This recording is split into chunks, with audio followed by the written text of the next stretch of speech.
Oke, patut berbahagia. Pada kesempatan ini kita akan membahas pengecoh soal dalam ujian kompetensi. Nah, apa target kita dalam pengecoh soal? Penulis soal biasanya mengistilahkannya dengan distraktor, ya. Dalam penulis soal dia mengistilahkannya distraktor. Distraktor itu sama dengan pengecoh soal. Kira-kira apa target kita pada kesempatan kali ini? Kita punya target, kita akan paham terkait dengan apa itu distraktor, apa itu pengecoh soal. Itu yang pertama yang mesti kita ketahui. Karena kenapa? Dalam setiap kesempatan saya banyak dimintai pendapat terkait dengan apa sebenarnya itu pengecoh soal, ya. Kenapa harus ada pengecoh soal dan seterusnya. Yang kedua adalah di mana letak pengecoh soal itu? Di mana letak dari distraktor itu? Apakah dia di awal dari kasus, di pertengahan kasus, atau bahkan di akhir kasus? Di mana sih sebenarnya letaknya, ya? Berikutnya, yang ketiga yang mesti kita ketahui di sini sebagai target kita, supaya pembahasan kita lebih menarik lagi harus punya target, ya. Gimana cara membedakan data fokus dengan data pengecoh? Ini juga saya jelaskan sebelumnya di tayangan terkait dengan data fokus, tapi saya lebih titik beratkan kepada data fokus. Nah, di kesempatan kali ini saya akan mencoba membahas lebih detail terkait dengan data pengecoh atau distraktor. Kita harus mampu membedakan, oh ini data fokus, ini pengecoh. Dan yang berikutnya lagi kita bisa mengetahui gimana cara cepat menemukan data fokus. Walau hanya ada 3 detik, kalau kita udah tahu, oh ini pengecohnya, berarti langsung kita hapus, ya, atau langsung kita eliminir jauh-jauh, ya, karena dia memang tugasnya adalah mengecoh kita semua, ya. Seperti biasa, untuk membahas lebih detail terkait dengan kasus, saya terkait dengan data pengecoh tadi, saya akan memberikan beberapa kasus pada kesempatan kali ini. Jangan pernah Anda melewatkan tayangan ini tanpa Anda memahaminya dengan baik. Oke, seperti biasa saya akan memberikan waktu 1 menit untuk Anda menjawab. Kira-kira dari kasus ini silakan dianalisis baik-baik. Seperti sebelumnya bahwa di tayangan terkait dengan data fokus atau anatomi soal, saya mengajarkan bagaimana cara menjawab soal dengan baik, yaitu menggunakan pola Shiokawa-Ruki. Yuk kita jawab. Saya kasih waktu 1 menit dari sekarang.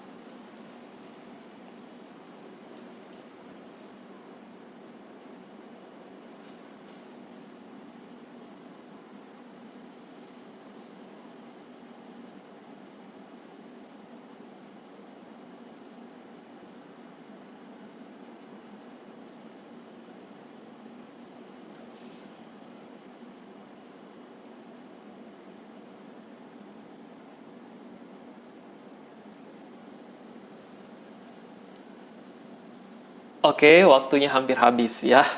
Gak usah terlalu banyak fokus, ya. Santai aja, ya. Kita akan bahas yang pertama dari kasus ini. Seperti biasa, saya selalu sangat suka mengajarkan atau bagaimana berbagi terkait dengan soal itu dari yang paling dasar, supaya kita nggak asal-asalan dalam menjawab soal, ya.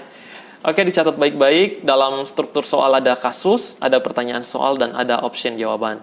Gimana di kasus itu terkait dengan suatu skenario, terkait dengan suatu proses sampai pasien itu ada di suatu ruang perawatan, atau di poli, atau di masyarakat, atau di keluarga, atau di rumah sakit jiwa, dimanapun itu. Tapi ada suatu skenario yang kita tawarkan, ya, yang penulis soal tawarkan. Kemudian ada pertanyaan soalnya, memuat terkait dengan pertanyaan, dan ada option jawaban. Oke, kita akan menjawabnya menggunakan pola Shiokawa-Ruki. Saya ingatkan sekali lagi, gimana itu pola Shiokawa-Ruki. Yang pertama adalah kita tahu dulu apa lead in atau apa pertanyaan soal, ya. Apa pertanyaan soalnya? Pertanyaan soalnya adalah apakah masalah keperawatan yang tepat pada kasus.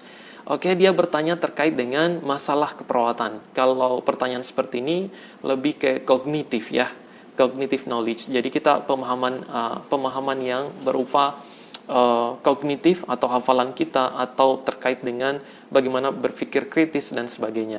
Maka yang ditanyakan adalah terkait dengan masalah keperawatan. Itu yang perlu dicatat dalam pertanyaan soalnya. Berikutnya, kita harus menemukan apa data fokusnya dari kasus ini, ya.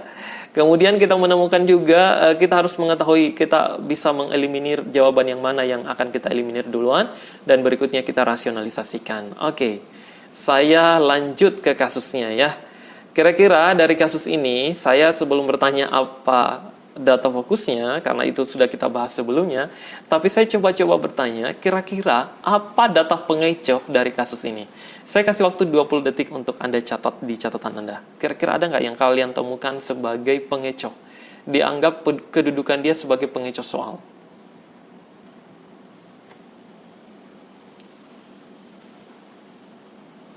Oh sorry, tadi soal kedua ya. Ini soal yang pertama tadi. Sekarang saya minta kepada kalian semua untuk mencari data fokus dari kasus ini. Oke. Data fokus dan data pengecoh dari kasus ini. Saya kasih waktu 1 menit ya. Silakan dicari tahu. Apa kira-kira data fokusnya? Dan apa kira-kira data pengecohnya ya?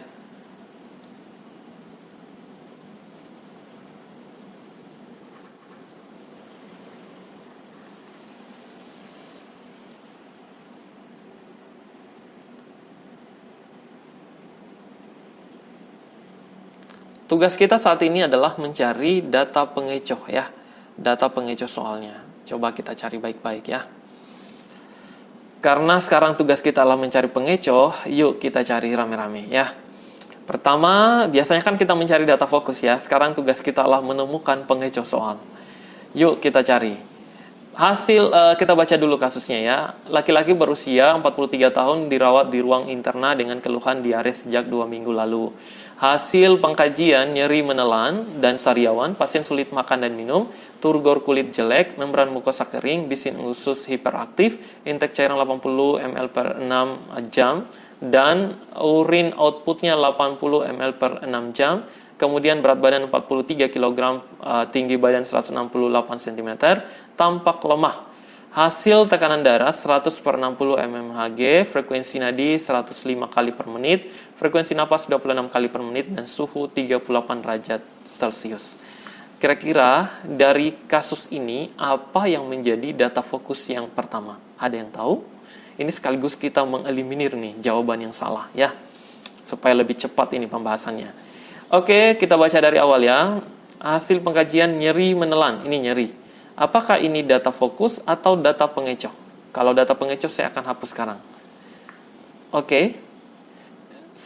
Pokoknya saya cari dulu ya, apa aja yang menjadi data. Oke, kita baca dari awal. Keluhan diare sejak Oke, 1 diare. Kemudian apa lagi? Nyeri saat menelan. Oke, 2. Kemudian apa lagi? Membran mukosa kering. Oke. 3. Terus apa lagi? Bising usus hiperaktif. 4. Kemudian intake cairannya menurun. 5. Output urinnya juga menurun. 6. Berat badannya gimana nih? Oke. Apakah normal? Apa tidak normal? Normal apa abnormal? Kita garis bawahi saja ya. 7. Kemudian tampak lemah. 8. Wah, hampir semua nih. 9. Tekanan darahnya juga menurun. Frekuensi darahnya meningkat. Oke.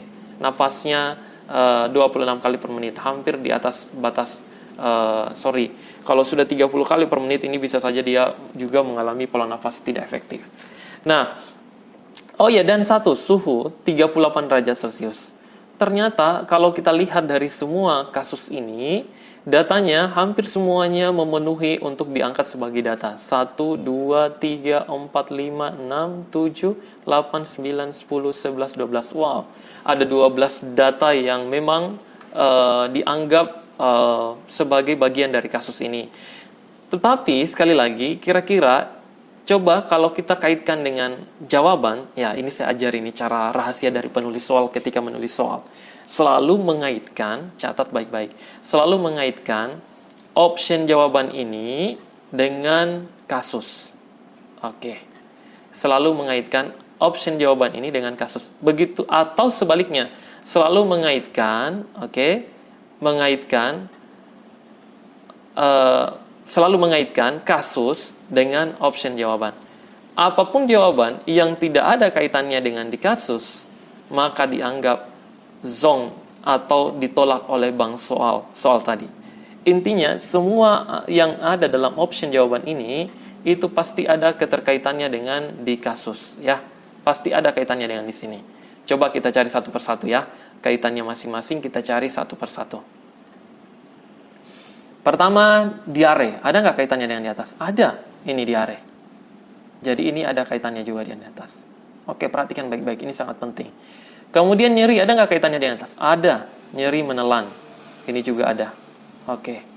Kemudian, hipovolemia, ada nggak kaitannya dengan di atas? Ada, ini diare sejak 2 minggu yang lalu. Kemudian turgor kulit jelek. Oke, membran mukosa kering. Itu juga bagian dari hipovolemia.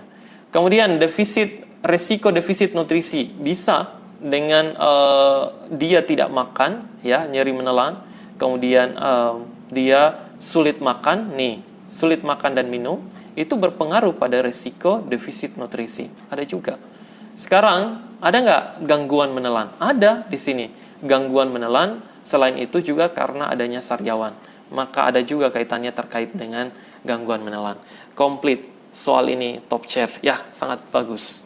Sekarang, kenapa sangat bagus ya memang? Karena soal ini adalah muncul di ujian kompetensi tahun 2018, periode Juli.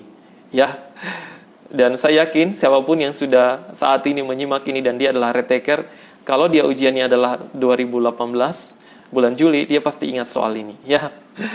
Nah, ini sekarang itu berdasarkan penuturan dari mahasiswa bimbingan kami, peserta bimbingan kami di RUKI ya, bahwa soal ini muncul di ujian kompetensi. Sekarang, kita lihat apa sebenarnya yang menjadi data fokus dari kasus ini. Coba kita lihat. Karena kalau sudah begini, ini semua penting ya. Tapi kira-kira mana data fokusnya? Ayo kita jawab sekarang ya. Kita jawab sekarang apa yang menjadi data fokusnya. Ternyata yang menjadi data fokus dari kasus ini adalah Nih dia. Diare sejak 2 minggu yang lalu. Bayangkan kalau sudah terjadi diare sejak 2 minggu yang lalu, ini sudah positif diare. Ya, udah positif diare.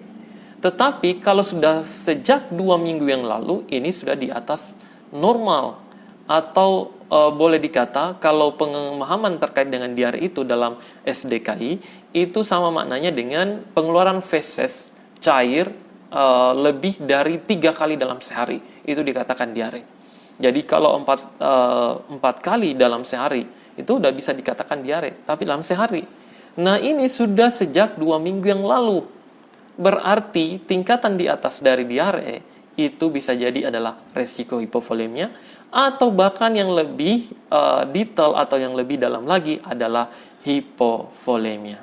Maka ternyata kalau kita bisa melihat bahwa ternyata dari data fokus ini, pengaruh dari diarenya sejak 2 minggu yang lalu ini menyebabkan dia menjadi apa? Turgor kulitnya menjadi jelek. Oke. Berikutnya membran mukosanya menjadi kering. Ini pengaruh dari diarenya tadi, ya. Pengaruh dari diarenya ini. Kemudian bising ususnya hiperaktif. Ini juga. Kemudian intake cairannya yang kurang dan output urinnya yang kurang, dan tentu saja pasien ini menjadi lemah. Dan dibuktikan juga tekanan darahnya itu hanya 100/60 mmHg. Kalau sudah seperti ini jadinya positif, pasien ini mengalami hipovolemia.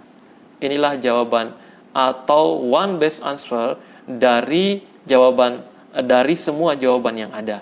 Ternyata one best answer-nya itu adalah hipovolemia.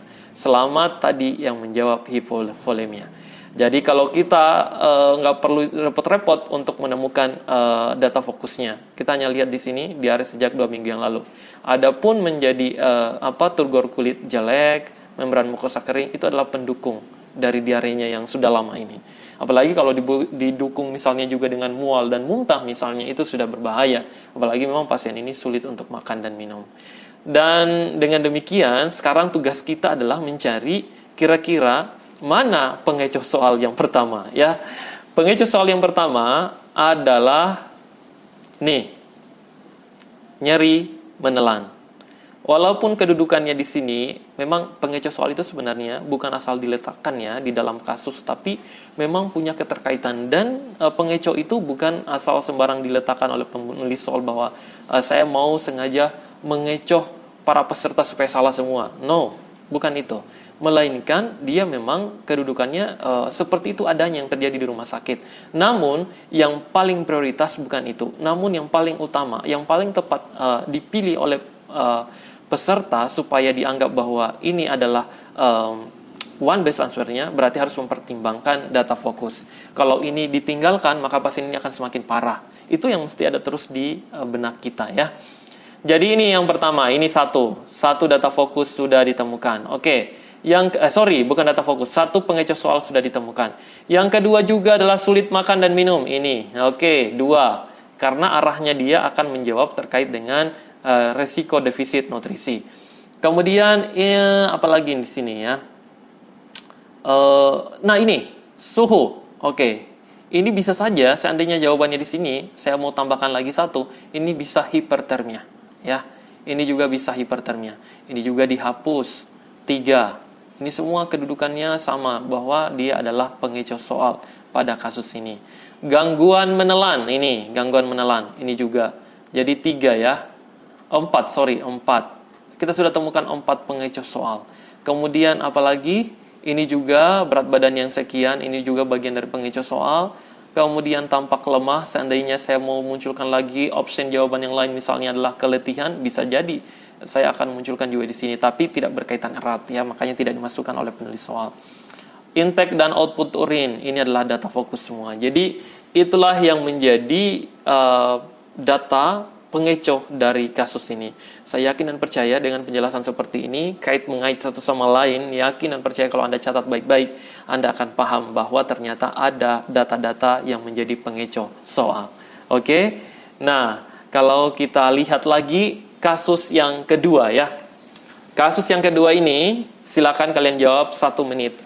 Jadi di sini bukan kasus yang pertama lagi, tapi ini sudah menjadi kasus yang kedua. Kasus yang pertama, tapi soalnya adalah soal yang kedua. Silakan kalian jawab 1 menit dari sekarang.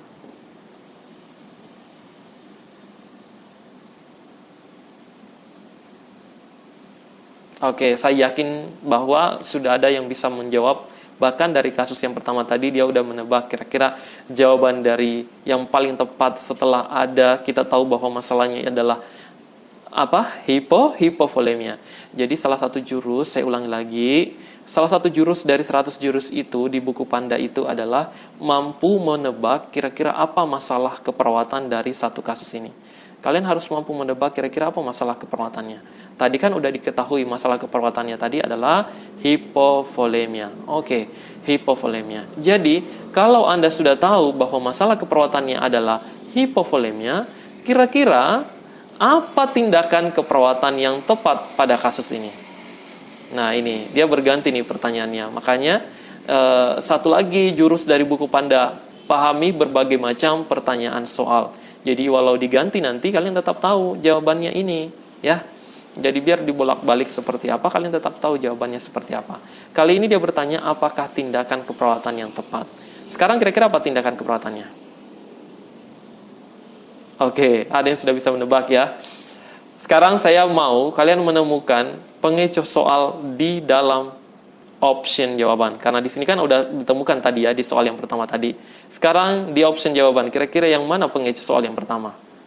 Oke, anjurkan makanan lunak yang sering. Apakah ini pengecoh soal atau justru masuk one best answer? Oke, saya ulangi ya.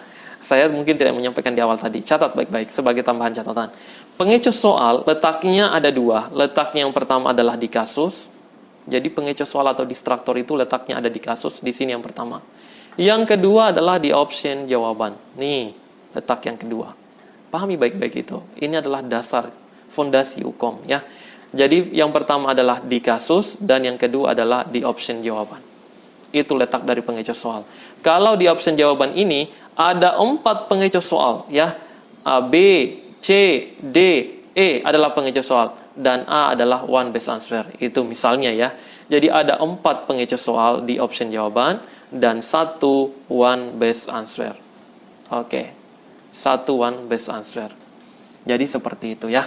Jadi sekarang kita lihat kira-kira mana pengecoh soal dari kasus ini ya. Oke, ternyata pengecoh soal yang pertama adalah anjurkan makanan lunak. Oke, itu pengecoh soal yang pertama.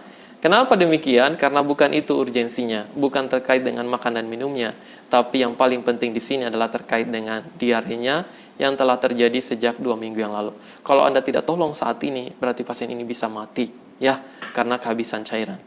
Berat badan yang harus dipantau dulu. Enggak juga. Ini juga adalah zong. Sama dengan A. Maka jawaban A dan B sudah dihapus. Ini semua adalah pengecoh soal. Hapus ya. Berikan intake oral yang adequate. Nah, berikan intake oral. Nah, ini penting sebenarnya. Seandainya di sini ditulis berikan intake yang adequate, nah, melalui infus intravena. Itu yang tepat.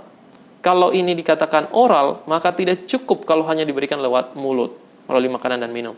Apalagi dia kesulitan untuk makan. Terlebih lagi kalau misalnya ada datanya di sini mual dan muntah, pasti nggak akan mempan, ya. Itu akan sia-sia rasanya. Maka dihapus juga jawaban C. Kemudian monitor vital sign, udah, ini monitor, bagian dari monitor juga ini ya.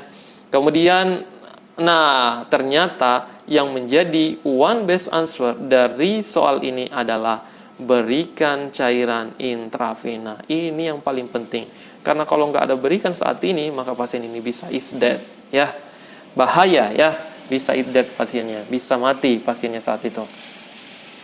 Nah, sekarang kita lihat di kasus berikutnya. Kita akan bedah kasus tadi. Seperti yang saya katakan, bahwa data fokus dari kasus ini adalah diare sejak 2 minggu yang lalu. Itu data fokusnya. Pendukungnya adalah membran mukosa kering, turgor kulit jelek, ini. Kemudian output urinnya, bising usus hiperaktif, intake cairan yang kurang, output urinnya yang kurang, pasien lemah atau tekanan darahnya juga di batas dari normal atau di bawah, ya. Berarti dengan kata lain data fokusnya sudah jelas dan one best answer-nya sudah pasti adalah hipovolemia. Jadi sudah pasti bahwa one best answer-nya adalah hipovolemia. Jadi ternyata yang kompeten adalah yang menjawab C. Selamat yang menjawab C, apalagi kalau 2 soal sebelumnya tadi dijawab dengan benar semua, ya. Dan yang kedua adalah tadi berikan cairan intravena. Oke, apa kesimpulan yang bisa kita petik terkait dengan distraktor ini? Distraktor itu adalah pengecoh soal yang bisa saja letaknya bisa di awal kasus, di tengah kasus, di akhir kasus, bahkan bisa bersumber dari data pengkajian, baik itu data subjektif maupun data objektif. Itu kesimpulan yang pertama. Oke, ada yang sudah tahu kira-kira apa? Pertanyaan soalnya dulu, kita lihat ya. Pertanyaan soalnya di sini adalah tindakan keperawatan. Oke, ini yang harus kalian catat baik-baik. Tindakan keperawatan, makanya dia berkaitan dengan procedural knowledge atau pemahaman tentang standar operasional prosedur. Ini penting banget. Ada yang request kemarin, tolong dong bahas lagi terkait dengan perbanyak procedural knowledge. Nah, sekarang saya munculkan di sini supaya kalian lebih paham. Di sini dia bertanya, apakah tindakan keperawatan yang tepat pada kasus? Dia bertanya tentang prosedural yang tepat pada kasus. Kita baca kasusnya baik-baik ya. Coba kita baca dulu kasusnya. Seorang perempuan berusia 42 tahun dirawat di ruang bedah karena post-op karsinoma mamai. Ini soal yang muncul tahun 2017 akhir kalau nggak salah, ingat ya. Intinya ini soal yang, karena seperti biasa saya katakan bahwa soal-soal yang akan kita bahas itu adalah soal yang dituturkan oleh peserta dan muncul di ujian kompetensi. Oke, saya lanjutkan. Seorang perempuan usia 42 tahun dirawat di ruang bedah karena post-op karsinoma mama. Perawat akan memasang kateter dan mengukur intake dan output cairan. Oke, sini data fokusnya. Saya langsung jawab. Data fokusnya ada di sini. Perawat akan memasang kateter dan mengukur intake dan output cairan. Dia akan memasang kateter dan untuk mengukur intake dan output cairannya. Jadi tujuannya di sini adalah melakukan pemasangan kateter. Oke. Bisa jadi karena terjadi gangguan, bisa karena distensi abdomen, bisa juga karena gangguan urinaria yang lain ya, sehingga dipasangkan kateter. Sekarang apa tindakan keperawatan yang tepat pada kasus? Saya sudah katakan bahwa data fokusnya adalah ini dan ini. Sekarang kira-kira apa tindakan keperawatannya? Cari sekarang data pengecohnya, karena sekarang latihan kita adalah mencari distraktor atau pengecoh soal. Yuk kita cari pengecoh soal yang pertama. Mengatur posisi tidur telentang. Apakah ini penting? Mengatur posisi tidur telentang. Ini penting untuk dilakukan yang awal atau yang tepat saat ini. Apakah juga memberi pelumas pada kateter? Mencuci tangan sebelum tindakan? Menjelaskan prosedur tindakan pada keluarga? Menentukan ukuran kateter yang sesuai dengan uretranya? Atau apa kira-kira? Dengan meatus uretranya, kira-kira apa? Ya, Oke, jadi yang pertama, ternyata di sini karena ditanyakan adalah apakah tindakan keperawatan yang tepat, maka kira-kira apa tindakan keperawatan yang tepat pada saat melakukan pemasangan kateter? Sebelum melakukan cuci tangan, sebelum melakukan mengatur posisi pasien dan seterusnya, tentu saja kita harus mampu menjelaskan dulu prosedur tindakan itu. Ingat, bukan hanya kepada keluarga, melainkan kepada pasien. Ini yang paling kompeten. Jadi yang kompeten di sini adalah menjawab D. Mari kita bahas, ya. Yang menjawab D atau menjelaskan prosedur tindakan kepada pasien dan keluarga. Kita harus menjelaskan prosedur dulu, baru kemudian kita atur, baru kemudian kita mencuci tangan, oke? Kemudian kita atur posisi pasien. Kemudian, untuk tindakan B dan C, ini adalah tindakan yang bisa jadi belum dilakukan sebelum ada tindakan yang lain. Intinya, kalau standar operasional prosedur, kalian harus urutkan 1, 2, 3, 4, 5, 6. Maka apa kuncinya? Kuncinya adalah lihat prosedur pemasangan kateter. Oke, itu yang tepat ya.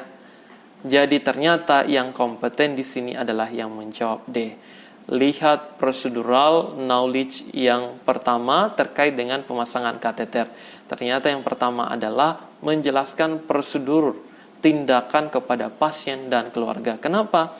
Karena ini sensitif, area vital ya. Yang akan kita pegang itu adalah alat vital dari pasien.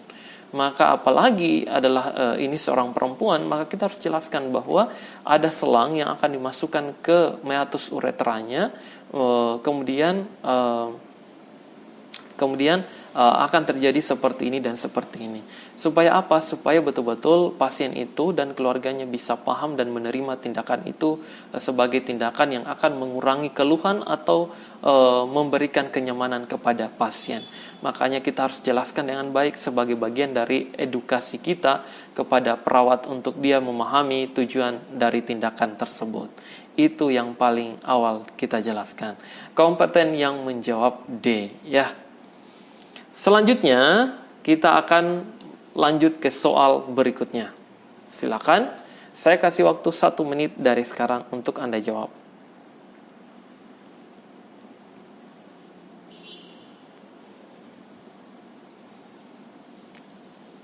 Oke, sekali lagi ini adalah terkait dengan ini bukan procedural knowledge. Ini adalah terkait dengan cognitive knowledge atau pemahaman terkait dengan berpikir kritis ya, terkait dengan pemahaman terkait dengan hafalan atau berpikir kritis terkait dengan kasus ya. Silakan Anda lihat kira-kira apa data-data yang menjadi pengecoh soal. Nah, saya belum membahas apa data fokus, tapi kira-kira apa pengecoh soalnya. Pengecoh soal yang pertama kita temukan ini, kita langsung jawab ya. 1 adalah suhu 38,7 derajat Celcius. Oke, kemudian apa lagi? Walaupun saat ini posisinya dia adalah mendukung data fokus, tapi posisi sebagai dalam hal trik menjawab soal, ini posisinya dia adalah pengecoh soal ya. Kemudian apa lagi? Diaphoresis, ini berkeringat yang berlebihan. Berkeringat yang berlebihan itu salah satu hal yang bisa menyebabkan resiko kehabisan cairan ya. Bisa diare, mual muntah, diaphoresis. Kemudian apa lagi? Oke, nafsu makan menurun. Ini juga adalah pengecoh soal. Sudah 1, 2, 3. Apalagi? Mual dan muntah 4, 5. Tampak lemah. Oke, apalagi? Sulit tidur. 6. Pokoknya semakin Anda latihan seperti itu, semakin baik, maka yakin dan percaya Anda akan paham sebenarnya kedudukan dari kasus ini, mana pengecohnya, mana data fokusnya, akan sangat mudah Anda jawab ya. Jadi sekarang pertanyaan saya adalah, apa data fokus dari kasus ini? Kira-kira apa data fokusnya? Data fokusnya ternyata adalah nyeri. Ini dia, hanya ada satu kata ya, nyeri skala 7. Gak usah lama-lama.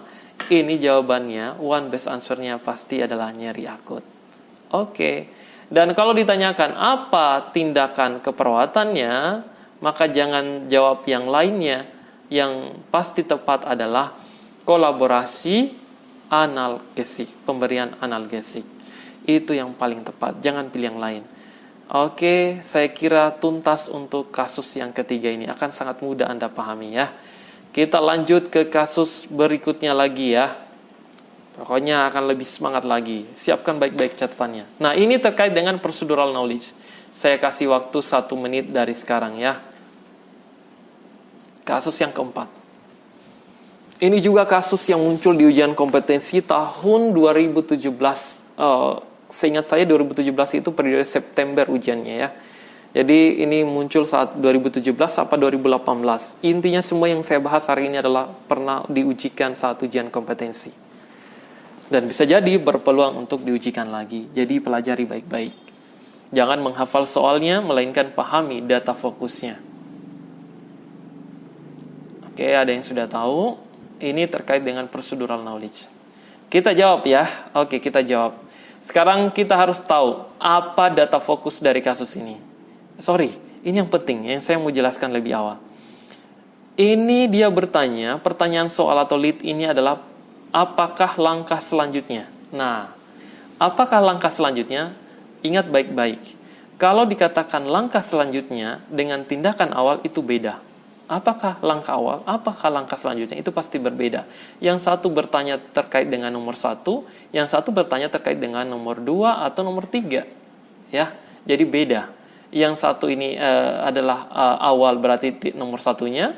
Kalau yang selanjutnya bisa jadi nomor 2 atau bisa jadi nomor 3-nya atau nomor 4-nya. Itu yang mesti kalian ketahui. Jadi apa bedanya? Kalau di soal nanti dia bertanya tindakan selanjutnya, ingat kuncinya bahwa ada 1 atau 2 tindakan yang telah dilakukan oleh perawat. Catat itu baik-baik di buku catatannya. Ada 1 atau 2 tindakan yang telah dilakukan oleh perawat. Intinya dia akan biasanya meletakkan kalimat itu atau kata-kata itu biasanya di akhir paragraf. Coba kita lihat apakah ada di sini. Benar sekali. Perawat telah menggetarkan garpu tala. Nih, sebenarnya apa data fokusnya? Ini data fokusnya ya. Data fokusnya di kasus ini, ingat baik-baik, adalah ini data fokusnya. Perawat telah menggetarkan garpu tala. Apalagi data fokus yang lain? Data fokus yang lain adalah tes Rine. Nah, tes Rine ini biasanya digunakan apa? Pemeriksaan pada THT. Ya, kalau Anda masuk ke telinga Anda punya keluhan, masuk mungkin ada kecoak atau ada serangga yang masuk atau ada apa, pasti di poliklinik THT itu akan diperiksa. Biasanya dilakukan spooling dan sebagainya ya, supaya dibersihkan telinganya. Nah, supaya mampu mendengar hal-hal yang baik ya, jangan mendengar hal-hal yang negatif, supaya Anda tambah maju, tambah sukses. Itu salah satu kunci kompeten juga. Nih, coba kita lihat. Kira-kira di tes Rine, ini perawat telah menggetarkan garpu tala. Setelah dia menggetarkan garpu tala, 1 misalnya ini ya, maka kalian menjawab 2, 3-nya itu apa kira-kira? Ingat baik-baik, ini salah satu kompetensi terkait dengan pemeriksaan THT ya. Jadi langkah selanjutnya. Yang pertama kita lihat, apakah garpu tala diletakkan di ujung mastoid perawat sampai tidak berbunyi dan dipindahkan ke mastoid pasien? Apakah itu tes Rine? Garpu tala yang kedua, garpu tala ditempelkan pada tulang mastoid pasien. Yang ketiga, garpu tala dipindahkan ke depan liang telinga pasien. Yang keempat, garpu tala ditempelkan pada daun telinga pasien. Dan yang kelima, garpu tala diletakkan di atas kepala pasien. Kira-kira yang mana yang paling tepat di sini? Ada yang tahu? One best answer-nya? Cari dulu. Ayo kita cari dulu pengecoh soalnya. Oke. Pengecoh soal di sini di kasus tidak begitu banyak ya, nggak ada pengecohnya sebenarnya di sini. Kita sudah harus mampu menebak karena data fokusnya sudah ada. Ini tes Rine dan perawat telah menggetarkan garpu tala. Pengecohnya sekarang terletak ada di option jawaban. Sekarang kita lihat yang A-nya dulu. Apakah garpu tala diletakkan di tulang mastoid perawat sampai tidak berbunyi dan dipindahkan ke mastoid pasien? Ini salah. Kenapa demikian? Ini bukan tes Rine, ini adalah tes Swabatch, ya. Ini tes Swabatch. Ada 3 tes yang biasa dilakukan dalam pemeriksaan THT. Pertama tes Rine, yang kedua adalah tes Weber, dan yang ketiga adalah tes Swabatch. Nah, tes Swabatch itu biasanya ketika pemeriksa telah melakukan pemeriksaan, diletakkan garpu tala digetarkan, kemudian didengarkan ke telinga pemeriksa. Intinya pemeriksa itu harus orang yang normal. Jangan sampai orang yang abnormal Anda suruh periksa di situ, pasti nggak ada patokan yang normal. Jadi orang yang normal sebagai pemeriksa kemudian memeriksa, didengarkan ke telinganya, kemudian disuruh untuk mendengarkan kepada pasien. Jadi di sini didengarkan dulu di telinga pemeriksa, kemudian disuruh mendengarkan kepada pasien. Ketika klien itu mendengar, didengarkan ulang lagi oleh perawat sampai betul-betul hilang. Kalau itu masih didengarkan juga, berarti hasil dari pemeriksaan tes Swabatch tadi bahwa pendengaran pasien itu memanjang. Artinya apa? Berarti dia normal. Pasien ini normal, tidak ada indikasi tuli konduktif, ya. Itu tes Swabatch, jadi salah untuk option A. Kemudian kita lanjut ke C. Garpu tala dipindahkan ke depan liang telinga pasien. Apakah benar bahwa perawat setelah menggetarkan langsung dipindahkan ke depan lubang telinga, langsung di sini diperdengarkan? Salah, ya. Kenapa salah? Karena yang paling tepat dulu itu adalah harus dulu garpu tala ini ditempelkan pada tulang mastoid. Di sini dulu di belakang telinga kalian bisa raba di situ ada tulang mastoid. Ditempelkan dulu di situ, baru perlahan-lahan digeserkan garpu tala tadi sampai 3 cm kurang lebih di depan telinga. Jadi itu proseduralnya. 1 digetarkan, ini 1. Kemudian yang kedua adalah garpu tala ini ditempelkan di tulang mastoid. Yang ketiga adalah garpu tala dipindahkan ke depan liang telinga pasien. Itu proseduralnya. Jadi kompeten yang menjawab B. Kalau D ini, garpu tala ditempelkan pada daun telinga pasien. Itu juga sudah sama tadi dengan option C tadi. Garpu tala diletakkan di atas kepala pasien. Ini tes Weber, ya. Tadi tes Rine, ini adalah tes Weber. Tes Weber. Weber ini dia mengindikasikan keseimbangan pendengaran. Mana yang memberikan dominansi, apakah telinga kiri atau telinga kanan. Biasanya diletakkan paling atas, di atas daripada telinga kita. Makanya itu disebut tes Weber, ya.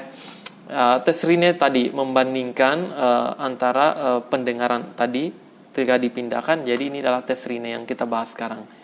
Jadi untuk menghindari supaya tidak terjadi tuli konduktif atau ada indikasi tuli konduktif, supaya betul-betul pendengaran pasien itu normal, ya. Kompeten yang menjawab tadi di option jawabannya adalah apa? C, ya. Garpu tala dipindahkan di depan liang telinga. Bukan C tapi D, ya. Sorry, saya salah. Melainkan option yang paling tepat itu adalah D, ya. One best answer-nya adalah D, bahwa garpu talanya ditempelkan pada daun telinga pasien. Jadi bukan tulang mastoid, bukan, sorry. Saya salah, bahwa ternyata garpu ini yang option ini yang tepat, ya. Bahwa garpu tala ditempelkan pada tulang mastoid. Jadi saya urutkan, ya, perhatikan baik-baik. Ini 1, ini 2, nih. Ini yang ketiga ditempelkan pada dipindahkan ke depan liang telinga. Ini yang ketiga. Nah, ini. Jadi 1, 2, 3 itu berurut. Makanya kompeten yang menjawab B. Karena satunya telah dijawab oleh penulis soal di kasusnya ini. Dia sudah getarkan, kita tinggal melanjutkan yang keduanya. Yang ini, ya. Oke, kompeten yang menjawab B pada soal ini. Jadi B one best answer-nya. Soal yang keempat, silakan saya kasih waktu 1 menit dari sekarang. Sekali lagi kita punya pemahaman yang lebih dalam terkait dengan procedural knowledge.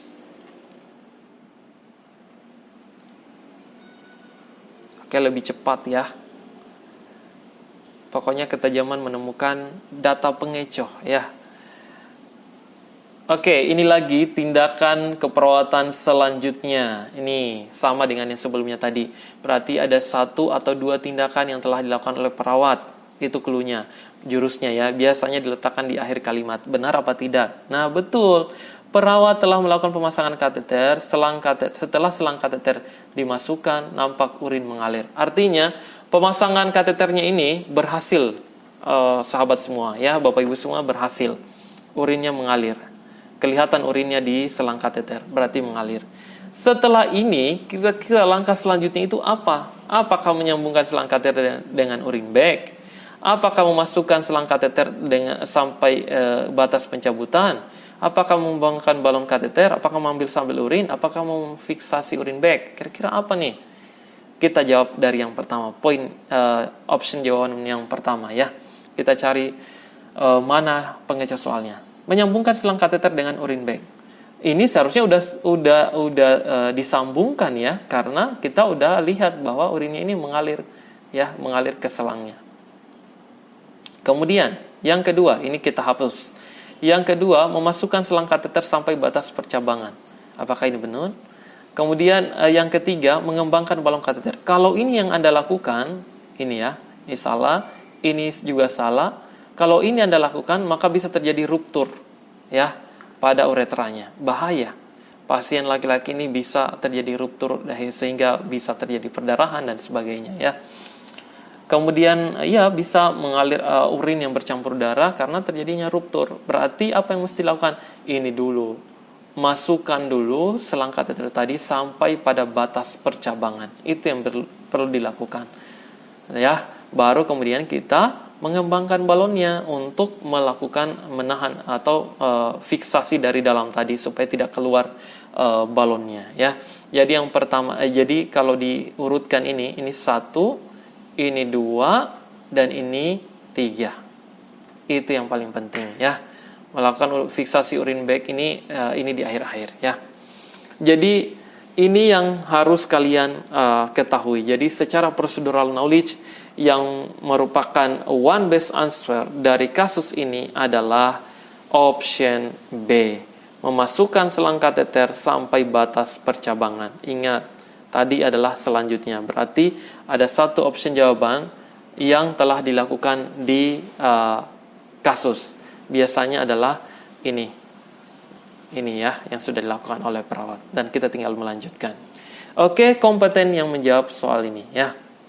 Jadi apa rahasia dari pengecoh soal? Catat baik-baik. Datanya tidak akan menyelesaikan masalah utama jika itu dipilih. Seperti tadi, kalau kita pilih hipertermianya, ternyata nggak bisa memberikan efek yang berarti. Pasiennya akan semakin parah dan semakin. Kalau tadi gangguan menelannya saya atasi, ternyata pasiennya akan semakin mati, kehabisan cairan. Ini kunci yang pertama rahasianya. Yang kedua, jika telah menemukan data fokus atau urgensitas kasus atau urgensitas atau data fokus yang tadi, langsung saja eliminir. Jawaban mana yang akan kita eliminir lebih awal? A, B, atau C, atau cepat? Harus lebih cepat ya. Kemudian pemahaman yang ketiga, letaknya ada 2 pengecoh soal ini, ada di kasus dan ada di option jawaban. Kalau di option jawaban ada 4 pengecohnya ya. Dan biasanya pengecohnya itu jumlahnya lebih banyak daripada data fokus ya. Atau bisa juga sebenarnya data fokusnya lebih banyak ya. Biasanya jumlah data terbanyak itu lebih menang juga. Tapi ada 1-2 kasus yang memang satu kata itu tapi sangat penting. Itu yang harus kalian catat baik.